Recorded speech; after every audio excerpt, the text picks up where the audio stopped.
Ki tētahi atu take tōrangapū, kāore. Koira te whakautua te rōpū tōrangapū Māori ki te rōpū mana. No tērā wiki whakatakoto atu ai ētahi māngai o mana i tētahi tono, rā ki ngā toihau o te Pāti Māori. Hioi kāore tētahi whakaetanga i tutuki. Kua pau te wā ki te kōrero. Kai tēnei ringa ko te runga mau e mauana, kai tēnei ringa ko te pū. Koina i te whakautu a te Pāti Māori, ki ngā hiahia o te Pāti o Hone Harawira. Ka hinga katoa te hononga, te whakakōtui-tui-tanga nei i runga tērā.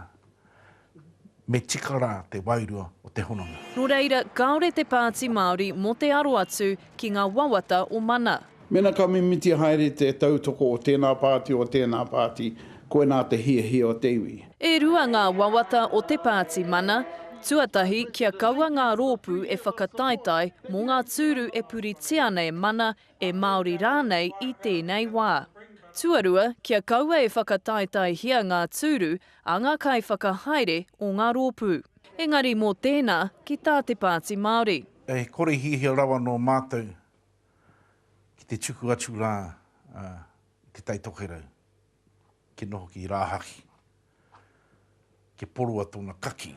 Ko te whakatūpato mai rāno ki te Pāti Māori, kai weherua te pōti, a ka puta te ihu o reipa. The Māori Party is vulnerable to Labour, and that is why cooperation is really needed. Me te mahere mā Hone Harawira, So if the Mana Party begins to poll over 3%, they may look at just focusing on the party list vote. hei tā Hone Harawira kai te pā pauri ia, engari kaore ia i te ohorere ki te whakatau a te Pāti Māori. Jasmine Pearson, Te Karere.